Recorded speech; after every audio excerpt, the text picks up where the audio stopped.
Okay, welcome to study वाला। तो आज की इस वीडियो में हम लोग डिस्कस करेंगे कार्बन नैनोट्यूब के ऊपर।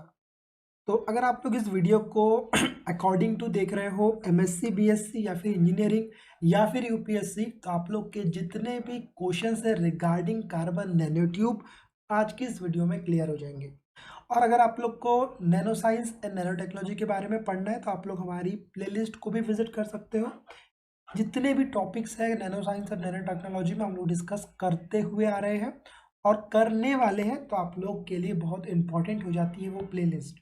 ठीक है, तो आज का हमारा टॉपिक है वो कार्बन नैनोट्यूब्स। तो इसमें हम लोग सबसे पहले देखेंगे कि what is a carbon nanotube. Okay, then discovery of carbon nanotube. जैसे ही डिस्कवरी ऑफ कार्बन नैनोट्यूब्स की बात आती है तो आप लोगों के मन में एक नाम आना चाहिए। अगर आपके मन में वो नाम आ रहा है, ठीक है, तो इसका मतलब ये है कि आप लोग बिल्कुल भी नए नहीं हो nano science and nano technology की दुनिया में। आप लोग यहाँ पर आ चुके हो, आपको चीज़ें समझने लगी है, क्योंकि अगर वो साइंटिस्ट का नाम आपके माइंड में तुरंत स्ट्राइक होता है तो इसका मतलब आप की जो स्टडी है regarding nano science nano technology about carbon nanotubes वो सही से चल रही है। तो वो भी हम लोग देखेंगे। अगर आपके मन में आया है तो बहुत अच्छी बात है, आपको करेक्ट करना है जब हम लोग डिस्कस करेंगे कि क्या होते हैं कार्बन नैनोट्यूब्स और किसके कारण ये, मतलब किसने इसके ऊपर इतना अच्छा काम कर दिया कि आज ये हम लोग बोल सकते हैं कि ये दुनिया बदल देने की ताकत रखता है। तो ये कैसे दुनिया बदलता है ये भी हम चीज़ों को आगे डिस्कस करेंगे। उसके बाद टाइप्स ऑफ कार्बन नैनोट्यूब्स, कैसे कैसे टाइप्स है, क्या क्या टाइप्स है, ठीक है ना, कितने सारे टाइप्स है और कितने टाइप्स इंपॉर्टेंट है कार्बन नैनोट्यूब्स की स्टडी के लिए। उसके बाद प्रॉपर्टीज देखो, कार्बन नैनोट्यूब्स का जो पूरा खेल है वो उसकी प्रॉपर्टीज़ के ऊपर है, तो बहुत इंपॉर्टेंट है उसकी प्रॉपर्टीज़ को समझना।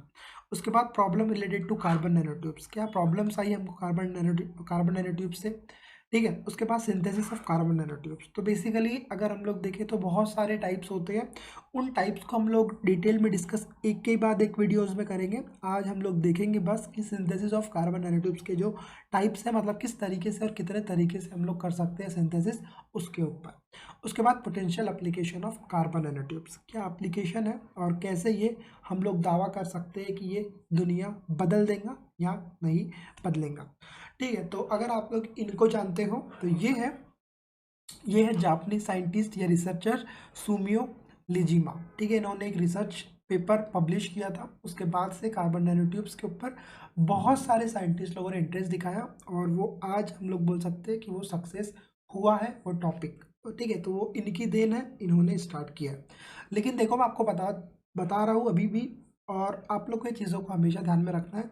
कोई भी चीज़ आने के बाद हम लोग ये नहीं बोल सकते हैं कि ये बिल्कुल तुरंत दुनिया बदल देगा या तुरंत इसके एप्लीकेशन आ जाएंगे, तुरंत ये सब चीज़ बदल के रख देगा और बहुत सारा सब वो हो जाएगा। ऐसा कभी नहीं होता है। देखो, इन्होंने 1991 में इसके ऊपर पेपर रिसर्च किया, लेकिन 1952 में Radushkevich and Lukyanovich publish a paper in Soviet journal of physical chemistry showing holographized carbon fibre that are 15 nanometres in diameter, मतलब 50 नैनोमीटर का जो डायमीटर होता है कार्बन फाइबर्स में, तो उन्होंने 1952 में बताया। क्या इनने बता दिया था कि कार्बन नैनोट्यूब्स क्या होता है? नहीं, उसके बाद चीज़ें चली और फिर उसके बाद 79 में क्या हुआ, John Abrahamson presented evidence of carbon nanotubes at the 14 मैनिकल conference of carbon at Pennsylvania State University. उसके बाद क्या हुआ, बहुत सालों बाद फिर से एक साइंटिस्ट ने रिसर्च पब्लिश किया, उस पर कुछ कार्बन नैनोट्यूब्स के बारे में बताया। फिर उसके बाद 2 साल बाद a group of Soviet scientist publish a result of chemical and structural characterisation of carbon nano particles produced by thermo catalytical dispersion of carbon metal oxide. उसके बाद फाइनली 10 साल बाद nanotube discovered in the soot of arc discharge at NEC by Japanese, मतलब इन्होंने बताया कि किस तरीके से हम लोग जो आर्क डिस्चार्जिंग मेथड होता है उसके ज़रिए हम लोग कैसे कार्बन नैनोट्यूब्स को प्रोड्यूस कर सकते हैं। तो ये जो आर्क डिस्चार्ज मेथड है वो भी बहुत इंपॉर्टेंट है, उसको हम लोग आगे में डिस्कस करेंगे। उसके बाद हम हमारा पहला क्वेश्चन है कि what is a carbon nanotube. तो बेसिकली अगर हम लोग देखें तो कार्बन नैनोट्यूब्स क्या है, एक कार्बन का ही एलोट्रॉप है। ठीक है ना, आपको पता होना चाहिए कार्बन के बहुत सारे एलोट्रॉप्स होते हैं, डायमंड होता है, फ्लोरेंस होता है। ठीक है, तो ये सब चीज़ें आप लोग को पता होनी चाहिए कि ये जो है वो एक कार्बन का ही एलोट्रॉप है। उसके बाद कार्बन नैनोट्यूब्स है ट्यूब शेप मटेरियल। तो बेसिकली ये जो आप लोगों को इमेजेस दिख रही है, this is a carbon nanotubes. अब बेसिकली यहाँ पर क्या किए गए हैं, ग्राफीन की जो सीट है, बेसिकली ये क्या है, ग्राफीन की सीट है। ग्राफीन की शीट को हम लोगों ने क्या किए हैं, अगर मैं इसको यहाँ से खोल दूँ, खोलने के बाद अगर मैं इसको यहाँ पे ऐसा रख दूँ, तो ये हमारी एक क्या हो गई, ग्राफीन की शीट हो गई।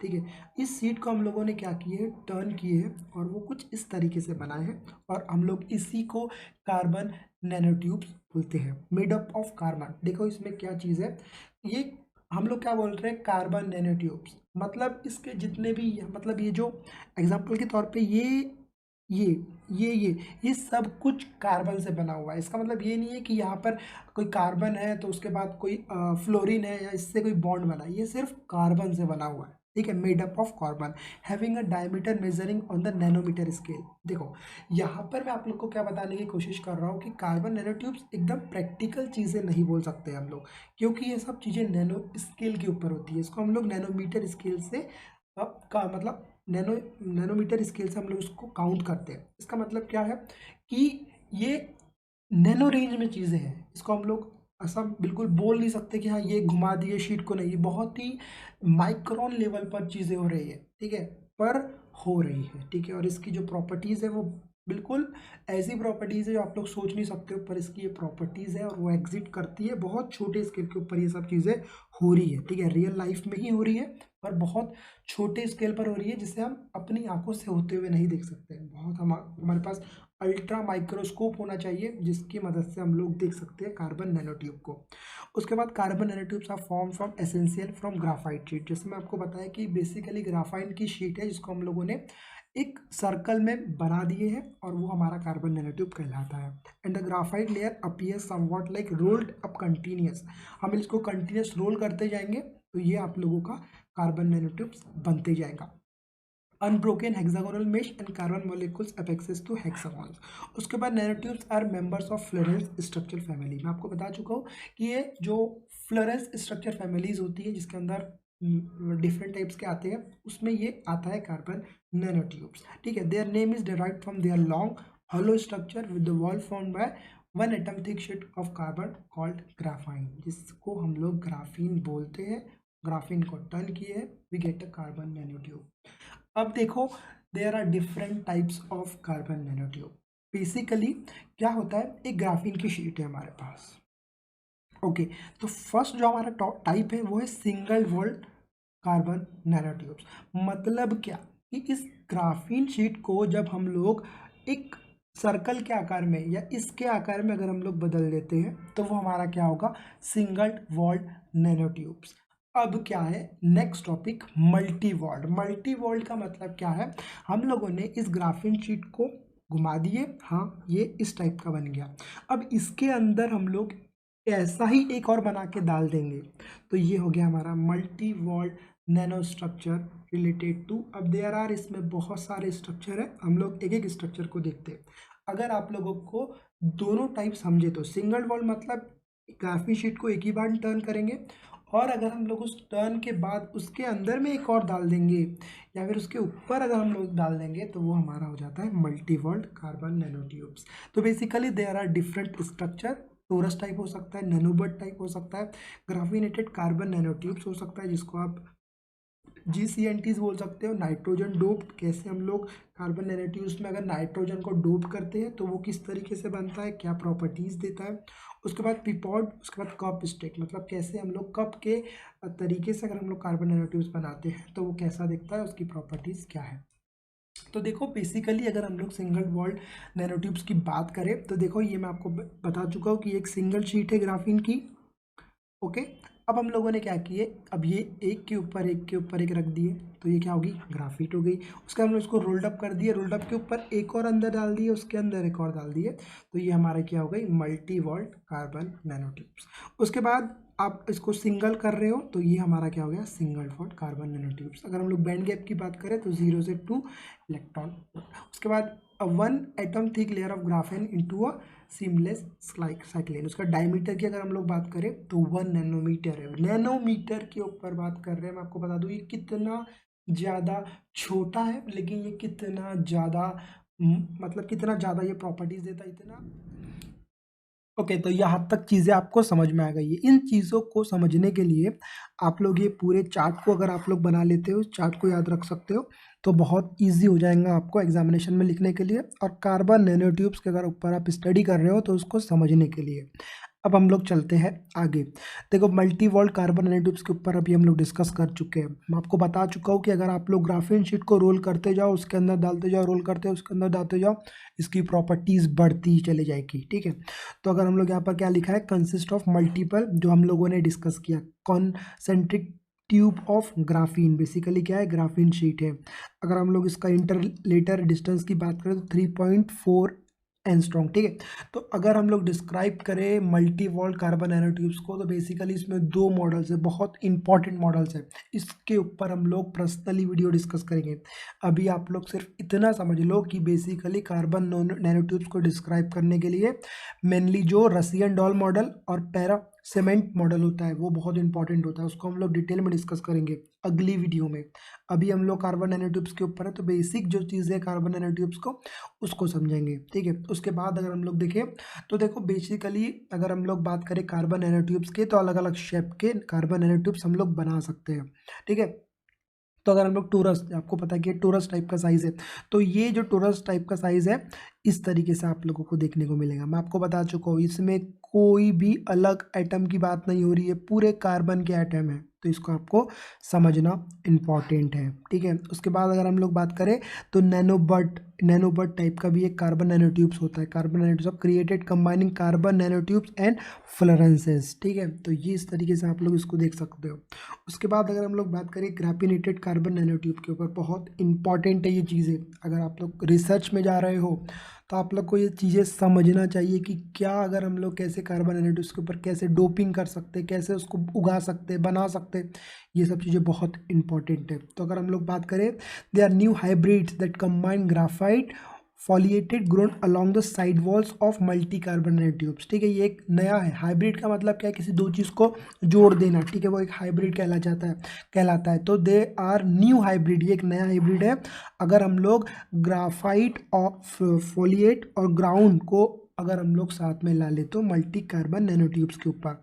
उसके बाद अगर हम लोग डिस्कस करें नाइट्रोजन डोप्ड कार्बन नैनोट्यूब्स, अगर हम लोग कार्बन नैनोट्यूब्स के ऊपर नाइट्रोजन आइटम को डोप करें तो क्या होगा। This are use for enhancing storage capacity of lithium ion batteries. मैं आपको बता चुका हूँ कि देखो, लिथियम आयन बैटरीज अभी बहुत ज़्यादा यूज़ हो रही है, क्योंकि इसने रिप्लेस कर दिया है किस चीज़ को, जनरेटर को, बड़ी बड़ी चीज़ों को इसने रिप्लेस किया है, क्योंकि इसकी कैपेसिटी उतनी। तो इसकी कैपेसिटी को बढ़ाने के लिए बेसिकली हम लोगों ने क्या किए हैं, इसमें कार्बन नैनोट्यूब्स के ऊपर हम लोगों ने डोपिंग की है। किस चीज़ की डोपिंग की है, नाइट्रोजन आइटम की। तो ठीक है, nitrogen doping provides defects in the walls of carbon nanotubes. मतलब क्या कि कार्बन नैनोट्यूब्स के ऊपर अगर हम लोग नाइट्रोजन आइटम को डोप कर देते हैं तो उसकी प्रॉपर्टीज़, उसकी जो स्टोरेज प्रॉपर्टीज़ है वो बढ़ जाएंगी। तो आप लोग समझ सकते हो, अभी हम लोग यहाँ पर नाइट्रोजन के ऊपर बात करें, इतने सारे आइटम्स है हमारे पास, हम लोग हर चीज़ को डोप करके देख सकते हैं कि वो क्या प्रॉपर्टीज़ देता है, और लगातार इसके ऊपर रिसर्च हो रही है, और कार्बन नैनोट्यूब्स ने कभी भी निराश नहीं किया है। ठीक है, अब लेकिन एक और बात है, इसके जितने एडवांटेजेस है इसके उतने ही डिसएडवांटेजेस भी है। डिसएडवांटेज को हम लोग थोड़ी देर में देखेंगे। Following of lithium ion to diffuse into interwall space. ठीक है, तो अगर आप लोग को नहीं पता है लिथियम आयन बैटरीज में कौन सी टेक्नोलॉजी यूज़ होती है, किस तरीके से लिथियम आयन बैटरीज का जो कंस्ट्रक्शन है वो है, तो आप लोग को हमारी प्लेलिस्ट विजिट करना है। वहाँ पर हम लोगों ने लिथियम आयन बैटरीज के ऊपर डिस्कस कर चुके हैं। ठीक है, तो ये सब चीज़ें आप लोगों को एग्जाम्पल के तौर पे यहाँ पे दी हुई है। ठीक है, हम लोग किसी भी चीज़ को डोप करेंगे वो बम्बार प्रॉपर्टी देगा, तो आपको ये चीज़ों को समझना है। हम लोग चलते हैं आगे। ठीक है, अब यहाँ पे क्या लिखा है, पिपॉट एंड कप स्टैक। देखो, हम लोग क्या कर रहे हैं, ये जो समझ में आना चाहिए आपको, ये बॉल है। ठीक है, कार्बन नैनोट्यूब्स के बॉल है, हम लोग उसको क्या कर रहे हैं, एक कार्बन मल्टी वॉल्ट के अंदर डाल दे रहे हैं, तो भी वो प्रॉपर्टीज़ दे रहा है। इसका मतलब समझ लो, आप लोग जो भी चीज़ें परफॉर्म कर रहे हो कार्बन नैनोट्यूब्स के ऊपर, वो प्रॉपर्टीज़ देते ही जा रहा है। ठीक है, अगर पिपॉट की बात करें, carbon peapod is a novel hybrid carbon material which traps fullerene inside a carbon nanotube. Okay, cup stack, अगर कप साइज का अगर हम लोग कार्बन नैनोट्यूब देखें तो carbon tech sorry cup stacked carbon nanotube exhibit semi conducting behaviours. ऐसे में ये क्या करता है, सेमी कंडक्टिंग बिहेवियर शो करता है। Micro structure of graphene layers. Okay, तो अगर हम लोग बात करें प्रॉपर्टीज ऑफ कार्बन नैनोट्यूब की, तो देखो प्रॉपर्टीज़ इसकी बहुत सारी है और बहुत अच्छी अच्छी, और आप लोग जहाँ अपनी सोच को बंद करोगे वहाँ से इसकी प्रॉपर्टीज शुरू होती है। बहुत ही गजब की प्रॉपर्टीज़ है। Carbon nanotubes are strongest. देखो मैं आपको बता रहा हूँ, अभी अगर आप लोग देखो तो सबसे स्ट्रॉन्गेस्ट मटेरियल में हम लोग इसको काउंट कर सकते हैं। ये स्टील से ज़्यादा स्ट्रॉन्गेस्ट है, ये डायमंड से ज़्यादा हार्ड है। तो इससे आप लोग अंदाज़ा लगा सकते हो कि क्या चीज़ है carbon nanotube. Flexible and stiffest material है, discovered in the terms of tensile strength and elastic modulus respectively. इसके रिस्पेक्ट में ये कितना ज़्यादा फ्लेक्सिबल, स्ट्रॉन्ग और स्टिफेस्ट मटेरियल है, जिसको डिस्कवर किए हैं टेंसाइल स्ट्रेंथ, बहुत बड़ी चीज़ होती है, उसमें भी ये सही साबित हुआ है। इससे आप लोग अंदाज़ा लगा सकते हो इलास्टिक मॉडुलस, यहाँ पर भी ये सही साबित हुआ है। उसके बाद अगर हम लोग हार्डनेस की बात करें तो द हार्डनेस 152 गीगा पास्कल। ठीक है, गीगा पास्कल की बात कर रहा हूँ मैं, ये बहुत ज़्यादा होता है। ठीक है, लेकिन ये उस टाइम में जब यहाँ आया था कार्बन नैनोट्यूब तो बोले कि ये 300 गीगा पास्कल पार कर जाएगा, लेकिन नहीं, ये रियलिटी में अगर हम लोग बात करें तो उस टाइम में ये 30-40 के ऊपर आ चुका था। तो वही स्टार्टिंग में आपको पता है किसी भी चीज़ की हाइप होती है, पर अगर रियलिटी में देखें तो वो सब चीज़ें उतनी साबित नहीं होती। लेकिन अब हाँ, अब हम लोग बोल सकते हैं कि कार्बन नैनोट्यूब ने एक रिवॉल्यूशन लाया है। उसके बाद 462 टू 446 गीगा पास्कल तक ये दे सकता है। Of carbon nanotubes are greater than diamond which is consider hardest material. मैं आपको बता चुका हूँ इसके पहले जो मैंने बोला हो कि ये डायमंड से ज़्यादा हार्ड है। Hardest material in the universe is now carbon nanotube. उसके बाद अगर हम इलेक्ट्रिक प्रॉपर्टीज़ की बात करें तो because of the symmetric and unique electronic structure of graphene nanotubes has very high current carrying capacity. बहुत ज़्यादा इसकी हाई कैरिंग कैपेसिटी है, हाई करंट कैरिंग कैपेसिटी। इससे आप लोग अंदाज़ा लगा सकते हो कि इस कार्बन नैनोट्यूब्स को आप लोग कहीं पर भी फ्लेक्सिबल तरीके से यूज़ कर सकते हो। उसके बाद अगर हम लोग थर्मल कंडक्टिविटी को देखें, all nanotubes are expected to very good thermal conductors along the tube. उसके बाद अगर हम इलेक्ट्रोमैग्नेटिक वेव एब्जॉर्प्शन के हिसाब से देखें तो there has been some risk to filling multi walled carbon nanotubes with metal such as nickel, cobalt, etc. to increase the absorption effectiveness of multi-walled carbon nanotubes in the microwave regime. उसके बाद अगर हम thermal properties की बात करें तो all nanotubes are expected to very high good thermal conductors along the tube but good insulator literally to the tube axis. उसके बाद अगर आप लोग यहाँ पे कंपेयर कर सकते हो सिंगल वॉल्ट के लिए, उसके बाद क्या प्रॉपर्टी है, क्या साइजेस है, डेंसिटी। अगर हम लोग बात करें टेंसाइल स्ट्रेंथ की तो देख लो कितना पास्कल है। उसके बाद अगर हम इसकी बात करें करंट कैरिंग, यहाँ पर ये होता है बाय कंपेरिजन अगर हम लोग करें copper wire Burns out the, इतने में तो कॉपर जल जाता है भाई, यहाँ पर ये देखो कितना ज़्यादा दे रहा है। फील्ड इमिशन की बात करें तो इतनी कंपेयर आप लोग कर सकते हो। उसके बाद ये स्पीड वेरी हाई, ठीक है, 1.10 टू द पावर 12 हर्ट्ज। ठीक है, इससे समझ सकते हैं आप लोग कितनी स्पीड से ये काम कर सकता है। अगर हम लोग इलेक्ट्रॉन स्कैटरिंग रेजिस्टेंस की बात करें तो easily tunable depends on carbon nanotube. तो ये जो चार्ट है इसको भाई देख लो और आप लोग कंपेयर कर सकते हो कि क्या है कार्बन नैनोट्यूब। उसके ऊपर अगर हम लोग एप्लीकेशन की बात करें तो देखो हम लोग बिल्कुल भी नहीं बोल सकते कि ये सफिशिएंट एप्लीकेशन है। ये जस्ट एक स्लाइड था, मैंने आपको अभी तक जितनी चीज़ें बताया तो आप लोग समझ सकते हो कि ये इतने में सीमित नहीं है। इसकी बहुत प्रॉपर्टीज़ है, जितनी हम लोग सोच भी नहीं सकते इसकी उतनी प्रॉपर्टीज़ है। तो जस्ट लाइक एज ये एक मैं आपको बता रहा था कि इलेक्ट्रिक कंडक्टिविटी में हम लोग टिश्यू इंजीनियरिंग में इसका यूज़ ले सकते हैं, रीजनरेटिव मशीन मेडिसिन में इसको यूज़ कर सकते हैं। अगर हम लोग एंटीऑक्सीडेंट एक्टिविटी की बात करें तो फाइट फ्री रेडिकल्स के ऊपर, एंटी एंगिंग एक्टिविटी के ऊपर, अगर थर्मल कंडक्टिविटी के ऊपर बात करें तो इन दोनों के ऊपर, क्या मॉलिक्यूल डिलीवरी के ऊपर बहुत सारे यूजेस है, मतलब बम्बार है भाई। Medical, in everything carbon nanotubes अब बन चुका है बहुत आगे तक। तो इन चीज़ों में हम लोगों ने ये सब चीज़ें देखे। तो अब मैं आपको तो एक छोटी सी स्टोरी बताता हूँ। 2011-12 के आसपास क्या हुआ, कार्बन नैनोट्यूब्स एकदम हाइप में आ गया, लेकिन इसके जितने एडवांटेजेस नहीं डिसएडवांटेजेस भी है। ये बहुत थीन पतला होने के कारण क्या होता है हमारे लंग्स में इजीली चले जाता है सांस लेने पर, और इससे कैंसर हो सकता है आप लोगों को। और भी बहुत सारे इसके डिसएडवांटेजेस है। मैं आपको बता दूंगा जितने एडवांटेजेस है उतने ही इसके डिसएडवांटेजेस भी एग्जिस्ट करते हैं। पर अगर हम लोग बात करें बड़े बड़े लेबोरेटरीज में और बड़ी बड़ी जगह पर इसका बहुत सही तरीके से यूज़ हो रहा है और ये आने वाले सालों में कमाल ही करेगा। ये हम लोग बिल्कुल नहीं बोल सकते कि ये फेल होगा। ये हमेशा अपनी प्रॉपर्टीज़ के नाम से जाना जाएगा और प्रॉपर्टीज़ से ये सब को रिप्लेस कर देगा। अभी आप लोग को पता होना चाहिए कि जो सुपर कैपेसिटर यूज़ कर रहे हैं हम लोग, तो सुपर कैपेसिटर में भी हम लोग अभी कार्बन नैनो ट्यूब्स का यूज़ कर रहे हैं। तो ये जो क्वेश्चंस है आप लोगों को ढूंढना चाहिए, ठीक है। अगर ये सब क्वेश्चंस आपके मन में आते हैं तो आप लोग और सर्च करिए। और अगले वीडियो में मतलब अगले वीडियो हम लोग देखेंगे कि हम लोग कार्बन नैनो ट्यूब्स को बनाते कैसे हैं, ठीक है। और जो भी चीज़ें इसके ऊपर मतलब कार्बन नैनोट्यूब्स का जो प्रोडक्शन है वो कैसे होता है, ये सब चीज़ों के ऊपर हम लोग अगली वीडियो में डिस्कस करेंगे। जितने भी इसके मेथड्स हैं, इसमें जितनी भी नैनो टेक्नोलॉजी के ऊपर चीज़ें आती है हम लोग इस चैनल पर हमेशा अपलोड करते रहेंगे। तो अगर आप लोग नए हो तो चैनल को सब्सक्राइब करके बेल आइकॉन को दबा सकते हो। तो इस वीडियो में इतना ही, अगली वीडियो में लोग फिर मिलेंगे। जब तक के लिए गुड बाय।